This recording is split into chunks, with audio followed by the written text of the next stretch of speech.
Breaking news, Utah's Attorney General is joining President Trump's legal fight for an honest election. Sean Reyes today announced he's taking a personal leave as Attorney General of Utah to assist the Trump campaign. Also breaking at this hour, Joe Biden has inexplicably had a major gain in his vote totals since Election Day. In Pennsylvania, for example, President Trump had an almost 700,000 vote lead on election night. This afternoon, the president, he's trailing Biden by 14,000 votes. In Michigan, the president leading by 324,000 votes on election night. Now, Biden is leading by 146,000. A similar story in Georgia, where the president's election night lead of 118,000 is now a deficit of 1,500 votes. And so the story goes. Well, joining us now, Tom Fitton. He's the president of Judicial Watch. Sidney Powell, General Michael Flynn's defense attorney, former federal prosecutor, best-selling author. I want to say, first of all, thank you both for being here, and I appreciate it. Sidney, let's start with this election process. We just heard from John Solomon that the FBI indeed is being diligent, is involved, and we all hope he is exactly right. Your thoughts first about the knowledge now that the Justice Department is involved in this review of the election. Well, I'm delighted to hear that. I think there are any number of things they need to investigate, including the likelihood that 3% of the vote total was changed in the pre-election voting ballots that were collected digitally by using the Hammer program and a software program called Scorecard. That would have amounted to a massive change in the vote that would have gone across the country and explains a lot of what we're seeing. In addition, they ran an algorithm to calculate votes they might need to come up with for Mr. Biden in specific areas. I think that explains what happened in Michigan, where the computer glitch resulted in a change of votes of about 5,500 in favor of President Trump, just in one of 47 districts. All those districts need to be checked for that same, quote, software glitch, end quote, that would change the result in Michigan dramatically. The same thing is happening in other states. We've had hundreds of thousands of ballots mysteriously appear solely for Mr. Biden, which is statistically impossible as a matter of mathematics. It can all be documented. We are putting it into materials that we will file in federal court, and we need to seek relief in multiple states to enjoin the certification of any election results. Tom Fitton, as you listen to Sidney, that sounds like a strong case for a straightforward allegation of fraud. The two programs that she just mentioned, I'm going to ask you right now, have you ever heard of them? Because I had not heard of them. No, I mean, there have been noises about it on the internet, but I don't know anything beyond what Sidney's reporting now. I go back to the numbers you reported at the beginning of the segment. The president was winning on Tuesday. Right. He's not winning now. And he's not winning now as a result of a process that the voters can't have confidence in, the state legislatures can't have confidence in my view, the courts can't have confidence in. So the question is, are the courts going to undo what went on? I don't know. But the state legislatures in Georgia, Pennsylvania, Michigan, Wisconsin, perhaps Arizona, they now have an opportunity to make a stand on behalf of the rule of law. Are they going to endorse what went on this week, or are they going to appoint a clean slate of electors that supports President Trump?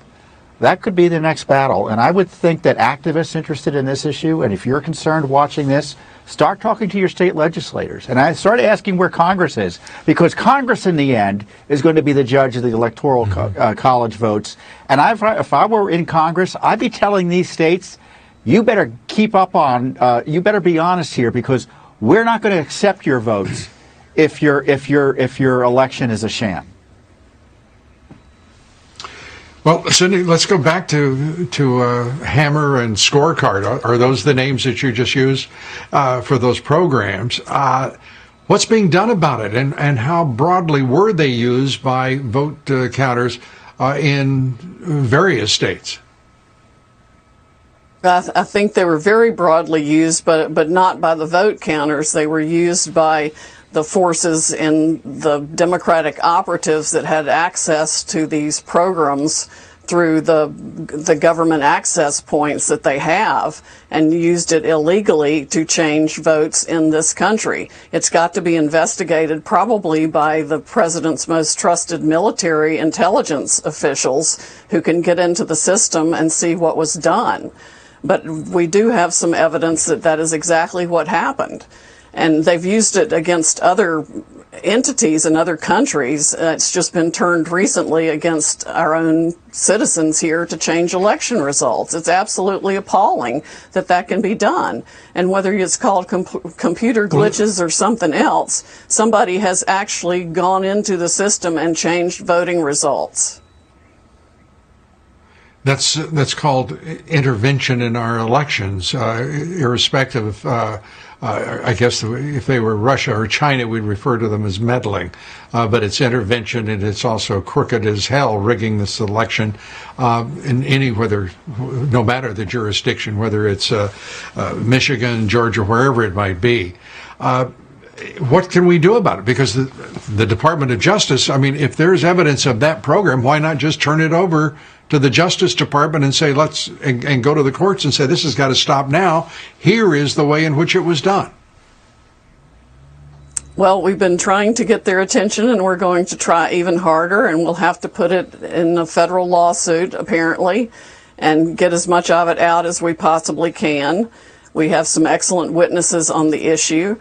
But this is coup 5.0, Lou. I mean, there was no reason to think that the Democratic operatives who spent hundreds of millions of dollars creating the Russia hoax, the Steele dossier, taking us through a special counsel operation for 2 years, trying an impeachment hoax, the apocalypse hoax, the obstruction hoax, wouldn't go so far as to create every means of voter fraud they could come up with to steal this election. That's exactly what happens. The president must fight back now in every way, shape, or form.